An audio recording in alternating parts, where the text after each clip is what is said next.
The topics and opinions expressed on the following show are solely those of the hosts and their guests and not those of W4WN Radio, its employees, or affiliates. We make no recommendations or endorsements for radio show programs, services, or products mentioned on air or on our web. No liability, explicit or implied, shall be extended to W4WN Radio, its employees, or affiliates. Any questions or comments should be directed to those show hosts. Thank you for choosing W4WN Radio. This is Beyond Confidence with your host, Divya Parekh. Do you want to live a more fulfilling life? Do you want to live your legacy and achieve your personal, professional, and financial goals? Well, coming up on Divya Parekh's Beyond Confidence, you will hear real stories of leaders, entrepreneurs, and achievers who have stepped into discomfort, shattered their status quo, and are living the life they want. You will learn how relationships are the key to achieving your aspirations and financial goals. Moving your career or business forward does not have to happen at the expense of your personal or family life, or vice versa. Learn more at www.divyaparekh.com, and you can connect with Divya at contact@divyaparekh.com. This is Beyond Confidence, and now here's your host, Divya Parekh. Good morning, listeners. It's Tuesday, and I'm thrilled to be here with you because I'm with you. So what I want to share with you is that during the holiday season, it's so important to keep that kindness going. And I want to thank each and every one of you who have got our books, because some of the profits from our books go to kiva.org, and we help entrepreneurs from all across the globe. And the best part is that, remember, we want to take the holiday cheers and season spirits into 2024. And we just kind of continue that kindness circle that I invite you to do it. Take 1 hour of your time every month and give it to someone without any restrictions, without any agenda. Just be kind. So I'm going to invite our guest in today, Melanie Paul. Welcome, Melanie. Hi, Divya. Thank you for having me. Oh, definitely. So folks, for those of you who don't know Melanie, has been an accountant with over 24 years of experience. She started her career as a nonprofit CFO, moved into governmental accounting at a very prestigious local university. In 2009, she left the corporate world.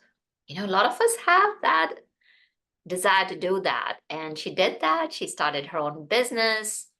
And she has done really well. And she has focused on bookkeeping for small individually owned businesses. She's got a very interesting background with,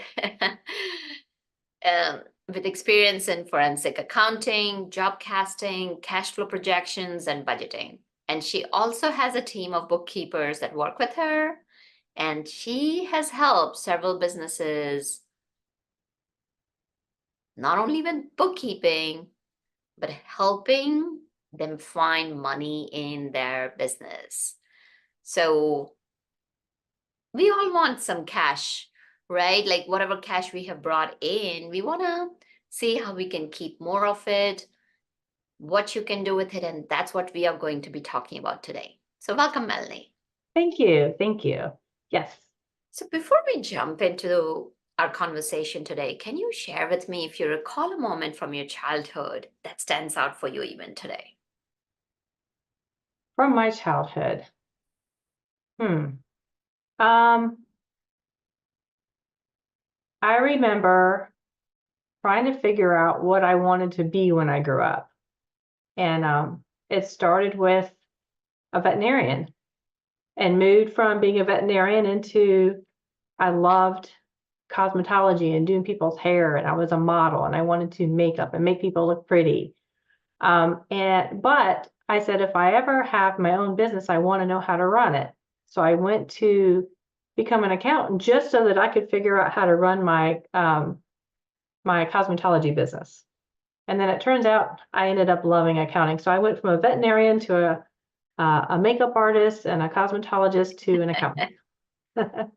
Well, it's the intention, right? It's about what you wanted to do, and to support that, you created the skill sets, and that's what's fantastic.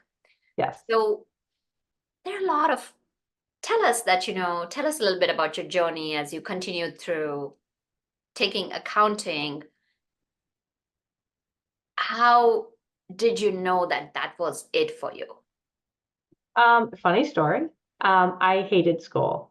I couldn't stand school. In fact, it was kind of a running joke in our family that we don't know how I ended up graduating because I skipped school a lot. I just didn't want to be there, but I was always on time for my accounting class. When I was in high school, I loved my accounting class so much that I would do other people's projects. When I was done, I'm like, oh, please let me do yours. Let me do yours. I just thought it was the funnest thing.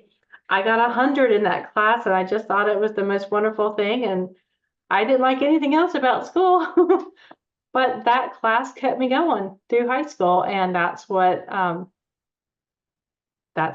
the first time that I felt like I found something or somewhere where I belonged. I felt something that I was good at. And Oh, that's that's powerful. yeah. So what I'm hearing is that if you find something where you have that sense of belonging, and if you're passionate about it, go for it. Absolutely. Yes. Yeah. Okay. I always believe turning a passion into a business is the best thing to do. So going from a nonprofit organization, you joined a local university. To tell us a little bit about that transition. From nonprofit to for-profit? Another funny story. I love nonprofits, but it is backwards accounting. It's everything. I went into becoming a nonprofit CFO straight out of college. I had a 5-year degree in accounting. We all learned about governmental accounting and corporate accounting, but they don't really teach you much about nonprofit accounting. And when I went in there, everything I learned I had to basically throw out the window and just start from scratch and think backwards. So I did that for a while. And then 2008, 2009 hit, and I started working with some businesses. They wanted me to help them out. I wanted to kind of go on my own. And I was working with a tax accountant. And I kept thinking I would get into taxes because everybody says that's where the money is, right? Go into taxes, you'll make all this money. Okay, great. I'll just do that. I have an accounting background. I could do this. I hate taxes. But I could work for him and I was learning it, and it's basically data entry, and I thought this will be great. He recommended me to someone as a QuickBooks expert. I've been doing QuickBooks for over 20 years. And so I went in and was looking at the books, and she said, I noticed that they were double counting their income. And I says, well, this is a red flag because that means they're going to pay double the amount of taxes, roughly. And so I showed the lady that I was working for. She said, well, show me what you mean. And I went through and I showed her how they were double counting their income. And she started getting into it, and she goes, wait, stop. That's not my problem. All we're supposed to do is take their numbers and put it on a tax return. Their books are management's responsibility. So I found out a little bit more about this business. It was a mom and pop business. They had no clue what they were doing, and it was evident in their books. And I said, but somebody should teach them. And she says, well, they won't pay me for that. We've done that. We've been down that route before. They won't pay my rates. Just do what I asked you to do. Take the numbers and put it. And I said, I'm having a hard time doing this because that means they're going to pay more taxes. This is just not right. And so I went home, thought about it, and went back the next day, and I quit. And I gave her a brochure that I had made in about 45 minutes and printed it out 8.5 by 11 paper, black and white, folded it up. And I said, I printed like 20 copies and I left it there. And I said, anytime you run into these folks who have trouble, please hand them my card. I don't think she ever referred me to anybody, but that was what propelled me into saying, I want to meet every business owner that doesn't know how to do their books, and I want to teach them how to do their books so that not only could they make decisions around their business, but they will pay less taxes. That was my mission at that point. That was my new passion. It wasn't about money. It was about helping people. And then I know you work for profit, and what was it that helped you make the decision? Because there's so many people who are working in the corporate world, or they're in a job, or they're in a business that they've put in a lot of time and effort in, but they want to transition. What went through your head, and how did you decide to transition? I actually loved my job at the university. I loved the guy that I was working for. In that sense, where I was working was kind of isolated, and that we were kind of a co-op with different universities. So we could kind of not, I don't want to say be stringent to the university rules, but it operated a little differently, and we were great. And then he ended up getting another job offer, and I ended up getting into another position, an accounting position in university. And oh, man, I hit that bureaucracy really quickly. And I was just like, but if you do it this way, it would be so, I had all these ideas, and, I can help you, and I can help, this would be great, but they don't want to hear it. They've done it this way forever. Like, but you're losing money. But there's a lot of buts. And I just realized I'm a puppet.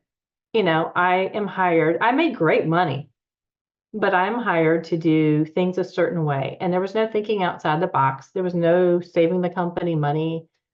And that's just, it didn't line up with who I am. So I decided it was time to leave and start my own business. I Basically, don't want to say I didn't love what I did. I loved what I did. I did. I didn't love being in a box. so what I'm hearing, Melanie, is that you wanted to help people. Your Yes. desire was you loved the job and you wanted to help people, and there was no room for that because of bureaucracy. Because anytime, like if you take a look at any big organization, to bring about a change is like saying, like, how are we going to talk about that elephant in the room? And it does take time, and it's the reality. So tell us about a little bit about your business journey before we dive into all the deep questions, which I'm sure our listeners are waiting to hear. Well, like most business owners, and I can say this now, but it's been hard to say this in the past. The best way to learn your business and how to grow is to fail. And I have failed. I have failed over and over and over, but I've learned from all those failures. And it was hard at first, but I jumped right back in and said, okay, I made a mistake, and this wasn't great. And I'm sorry. I apologize. This was horrible. I gave away a lot just because I felt so bad. But I learned from that and just kept going forward and kept moving forward and kept moving forward. And it's great now. And not to say I'm not still going to make mistakes. I will. But it's learning from those mistakes and moving forward. You just get stronger, and then you can help others who make similar mistakes, because we all do. We all make mistakes. We're human. And just being able to talk to somebody, talk to my clients, and they're like, oh my God, you're not going to believe what I just did. And I'm like, hey, let me share with you something I've experienced. And they're just like, okay, it's not just me. Thank you for sharing. And it kind of helps get them over the hump and growing their business as well. So let's say, there's a small business owner, they're getting started and they have to wear so many different hats. And they're talking about, I can't sleep at night, I'm overwhelmed, and this business is not where it should be, where I started, and how can I bring back that passion? What would you tell them? The first thing I would say is ask questions. So many people, when they get overwhelmed and they're like, oh my gosh, they get this burden on their shoulders, and they start hating things. And they're like, I just won't open my mail. I won't do this. And then they can't sleep because they're like, I have no idea like what I'm doing.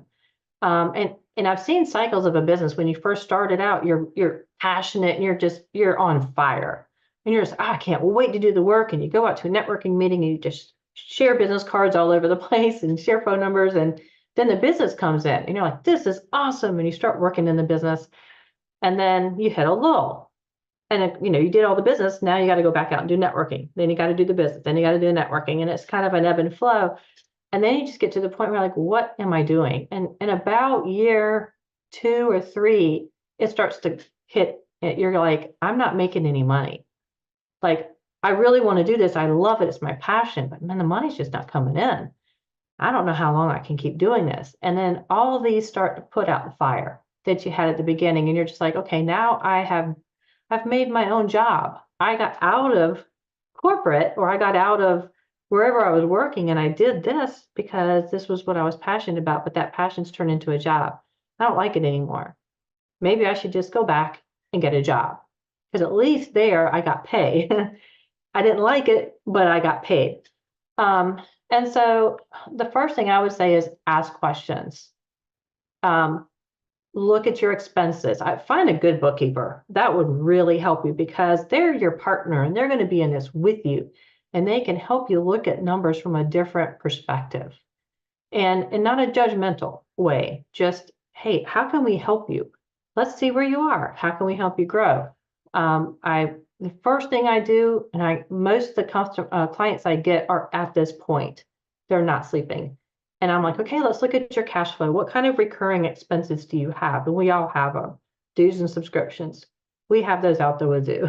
No, When- absolutely. Yeah. So without giving away any client's details, can you share us a story?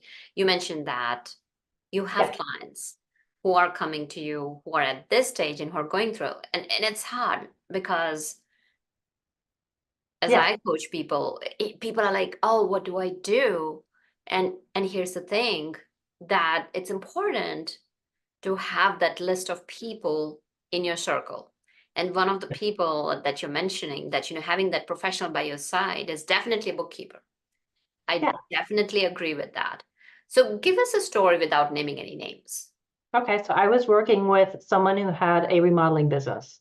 It was they were spending a lot on advertising, and jobs were coming in, and they were busy. They were doing great. I looked at their numbers and I'm like, hey, y'all are doing pretty good. But the guy's just like, I can't sleep at night. I just can't sleep. I'm up all the time. Something's wrong. I can't put my finger on it. I mean, yeah, we're doing great. And they just started doing some new home construction, and they're like, yeah, we're doing great, but I don't know where it is. We're making money, but I feel like just something, and I just can't put my finger on it, and I just can't sleep. And so I said, just give me a week. And I went and I just created this massive spreadsheet. I like spreadsheets, but I created this massive spreadsheet, and I looked through every single job, and they were doing about 100 jobs a month. So that's a lot of jobs. They had a whole crew and everything. And I'm just like, okay, let me figure this out. So I went and I looked at everything, and about a week later, I came up and we had a meeting, and I says, would you like to know what your average gross profit margin is for every job that you have? And we're talking about big remodeling jobs. And he said, sure. I said, 50 cents. I said, what? That can't be right. That can't be right. And I said, no, that is right here. Is this right? He said, yeah, is this right? Yes. We went over all of them. He goes, just can't be right. And I said, well, there's something internally off to make this happen. So do you mind if I ask your employees questions? And he said, sure. So I went around and I pinpointed one of the problems. I asked his salespeople who were going out and getting the jobs. I said, I wanted to go through the processes, and I says, well, when you are meeting with a client, are you getting a down payment? No, we really don't like to ask for down payments. Like, oh, okay. Is everybody like that? And he says, yeah, we just don't do that. I'm thinking, okay, well, you're putting out all your expenses up front. You're paying people up front, but you're not getting anything to be able to offset those expenses. And then because they had exploded so fast, they got behind on their jobs, and there were some issues. And so they were comping people. And so when you put all that together, they were not making money, but they had just started into new homes, and new homes was doing really well. So that was carrying the other side of the business. And so he made an executive decision to stop the remodeling. He said, I'm just going to stop. Took all the guys that he was working in remodeling, brought them over to the new home side. That was 5 or 6 years ago, I think. And he's doing great. I mean, he's in the millions right now. He is doing really well. So it's just knowing those numbers. They couldn't see it because it was buried in those numbers. That's where the forensic part comes, where you just pick things apart and start looking at them. I don't look at things to point fingers. I look at things to say, where is it broken and how can it be fixed? How can it line up? Just another quick one. I had another guy, I met with him and I says, what's the most important part of your business? He said, my employees. And I said, well, yeah, I agreed with them. And I said, well, what would you like to do for them? And he goes, I want to give them a raise. They earn it. They're doing great. I want to show them my appreciation, but I'm losing money. And if things don't turn around, I have to close the business. And I love my employees. They've been with me for some of them over 20 years. And it took us 5 months. And we figured it out. We did, the same thing, the same process I did with the other guy. He figured it out. He gave his employees bonuses. He's still doing really good. And that was like over 10 years ago. And what was the issue with his business? NSF fees, overdraft fees, timing of clients would pay. And then, he had never raised his prices. And he had a transportation business that involved fuel. And, fuel prices raised, the cost of everything went up, and he hadn't increased his prices. So we went through all of his jobs and, did some break-even analysis calculations and figured out what he should charge them. But he also agreed, I just can't go from here to here. Let's incrementally increase it, because I can't just, my clients are, Absolutely. he loved his clients, and he goes, I can't just, hurt them, because they built this into their budget. So by doing that and getting his cash flow under control, so he didn't have all these NSF fees, he did great. And that shows that you can still keep your ethical values, because it's important, especially if you're an entrepreneur, you go into entrepreneurship to serve people. Yeah. You can still have that value of working from a place of integrity and still profit. And that's the beauty of what you have shared about the stories. So now there's a lot of people, as they're growing, let's say things are in place, they may be thinking, should I advertise or not? So what has been your experience with that? I'm all about advertising. I think it's great. I love word of mouth advertising, obviously, but my first question, if someone asks if they should advertise, is what are you expecting? Because a lot of people just want to throw money at someone and think that they're going to, help grow their business. And that doesn't always turn out. You really need to think through it. What's your expected return on investment? And so I asked them, what's the average cost of what you sell? How much do you make on each item you sell after all expenses? And then how many sales would you need each month to pay for that advertising? Because you kind of have to break it down that way. And you have to know, do I think that this type of advertising could, if I did this, could I sell 10 more widgets in a month? If so, then by all means, you should do it. But I think they also need to make sure in their budget that they can afford at least 6 months of whatever advertising they do, because it takes time. And if they just throw money at this one and that doesn't work after 30 days, then we're going to go over here, and that doesn't work over 30 days, and we're going to go over here, and then after a while we're broke. Whereas if we just stayed with one and knew what our expectations were, and we knew how much can we afford for that advertising based on what we're selling, then you can make a much more informed decision, and the advertising usually works to your benefit. Absolutely. So it's a more than I just need more business question. That definitely makes sense. And a lot of people we're talking about, let's talk about some best practices. A lot of entrepreneurs don't like numbers. And I know I'm one of those who doesn't like numbers. So a lot of people say like, okay, why do I need a budget?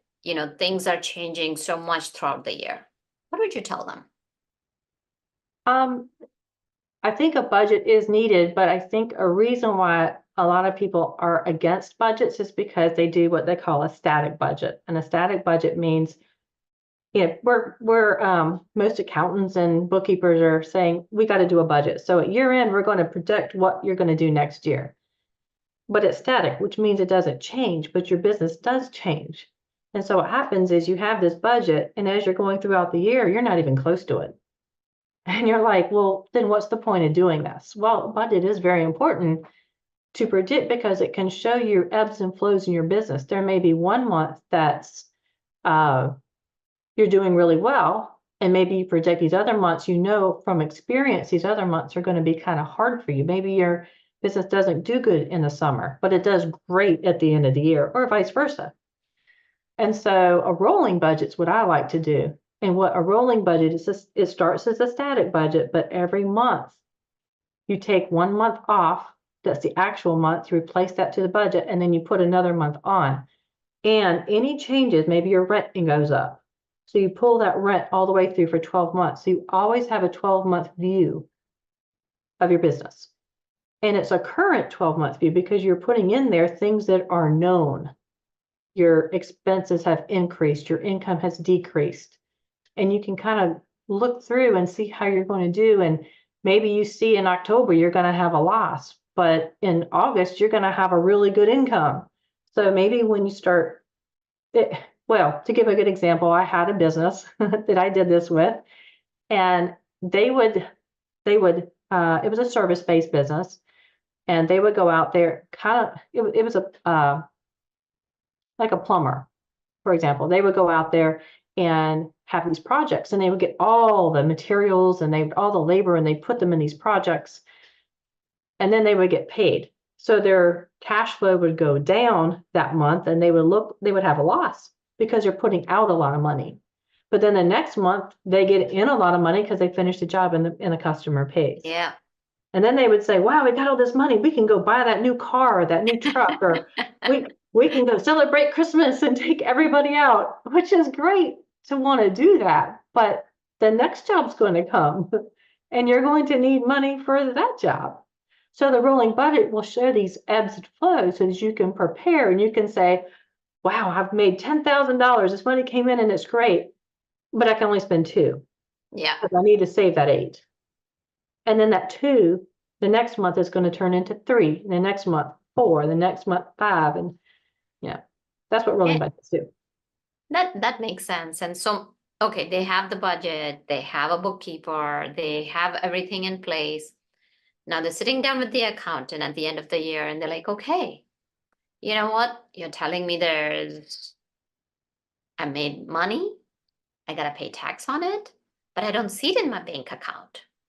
So what do they do then? And I love it when they say, like, where is this money they say I have? And why am I being taxed on money that I don't have? That's my favorite question, and everybody asks it. And there's a lot of different answers, and this is why it's so important to know your numbers. So there's management books, and these are your books done in a way that helps you make decisions, and there's your tax books. And they're 2 different sets of numbers. And so there's lots of things that, especially if you have a lot of loans and you're paying on those loans, all those payments go on your balance sheet. Well, your profit and loss is what's taxed. That's net income is what's taxed. All those payments, they're not there. They're on your balance sheet. So you may be paying a lot of money, so you see your checking account go down, but your profit and loss is going up. And that can be confusing. What sits on the profit and loss and what sits on the balance sheet, and owner's draw accounts. Most businesses that are smaller, they take money out of their business account to pay themselves. They make $1,000 this month. They need to pay their mortgage. They take it out. And so that's called an owner's draw. And so that also sits on your balance sheet. That's pay that you have to yourself, but on the profit side, you're looking great because it doesn't affect it. You're taking money pretty much out of your balance sheet accounts. So, and large purchases at year end. I love it when companies come up to me and they're like, tell me what my numbers are. Tell me what my numbers are. I've got one right now that I just cleaned up. And she's just like, our tax account, last year they killed us and we can't do this again. And so let me know what my numbers are, because we need to buy a truck at the year end, or we need to buy a vehicle, or we need to buy some piece of equipment for our business. And they're thinking that if I have $50,000 net profit at the end of the year, I can go buy a $50,000 piece of equipment and I'm at zero. That doesn't happen, because that piece of equipment is going to go on your balance sheet and be depreciated over 10 or more years. So you're only going to get a portion of that. So you're still going to owe taxes.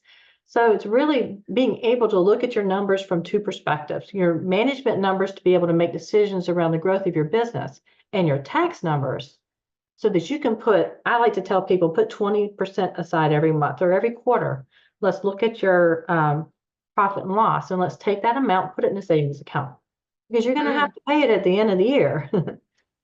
No, that makes perfect sense. So do you have a story around this as well? Almost every one of my clients, yes. They all, I have one right now. Well, I have lots of them. All of them are like this. And they come in and they're just like, well, the one right now, it's kind of related to this, but it's kind of not. They owed a lot of money last year and they didn't want to get sidetracked this year, and their accountant wasn't doing a really good job and it made a mess. And so they said, hey, I just started with them a month and a half ago. And they're like, can you help us? Because we don't want to get sidetracked by the end of the year. We don't want to all of a sudden have this huge tax bill. We really don't know where we are. And I was going through and I realized there is an account that they never reconciled, ever reconciled. And they've got lots of loans and bank account, never been reconciled. And so I said, well, I need the beginning balance, need the ending balance. I had to do a hard reconcile to get to the beginning of the year balance for over $200,000 to their benefit. That's expenses that they should have taken in prior years. And so all that money that they owed in the prior years, I've had several clients have this happen to them. All that money that they owed, they didn't really owe. If their books had been done right, and I'm talking thousands, hundreds of thousands of dollars if you add them all together. And for some of them, there's nothing you can do. For other ones, there is stuff that you can do. And so right now I've got this, we're trying to figure out what their tax person's going to do, because each tax preparer is a little different. It's $200,000. You can't just stick that on a tax return. So we'll kind of figure out what to do with that. But yeah, it happens a lot. Mm-hmm. And it's just knowing your numbers. And it's funny. I wish I could read you the email that she sent, because she was so hesitant to work with me because she's been burned so many times. In fact, she had a job and she left her job to come in and work in her husband's business as a bookkeeper, because he needed help and they didn't trust anybody. And she said, can you just teach me how to do it? And as I got in there, I said, well, it helps me to be able to do it, to be able to teach you, because everybody's different. And so she let me do that. And then she says, back to the first question, I can sleep at night now. And I love it. She sent me a text one day and she goes, can we be best friends? I really like you. And thank you so much. And you've really helped me. And she says, the weight of the stress, it was right around the holidays, the weight of the stress, she has been trying to get pregnant and has not been able to get pregnant. So she's hoping that all the stress comes off her and they'll be able to have a little one, which will be so cool. Absolutely. We'll be thinking of your client and hope the new year brings her less stress, of joy. And because the less stressed we are, yeah, the better things are in our personal life. Absolutely. You said it, Melanie, because stress is it takes away a lot of things. So now let's say people find themselves in a very, very hard situation and they may need a business loan. Yeah. How can they go about getting a business loan that doesn't drain them completely? Yeah, and this is funny because I have a couple clients, every time I meet with them, they're like, there any loans we can apply for? And I think COVID kind of did this had businesses depending on external types of money, because there was the PPP loans and the SBA loans and the ERC funds, and a lot of people got money, but there was nothing tied. They didn't have to do anything to get that money. Well, I mean, they had to have payroll and other things, but they didn't sell anything to get that money. And then it kind of got absorbed into their business. And now they kind of still need that income coming in. And so my first question is, why do you need a loan? Can you get a personal line of credit instead, or a business line of credit? Because they're out there and you only borrow what you need. But then the next question is, if the answer is, I do need a loan, this is why, and sure, I'm fine with a line of credit. Do you have a financial business plan? Because a loan isn't free money. You've got to pay it back. And which means your income has to increase to pay it back, because now you have an additional expense. And it kind of like what we were talking about with the advertisement. You've got to plan it out so that the money that you borrow for the loan, you get a greater return to pay back the loan and increase your income. And then one thing a lot of people overlook is, what is your personal credit score? Because I don't care what your business is, they're going to look at your personal credit score. So that needs to be pretty good. And if it's not, it needs to be fixed before you even look for a loan, because you don't want to go through the whole process.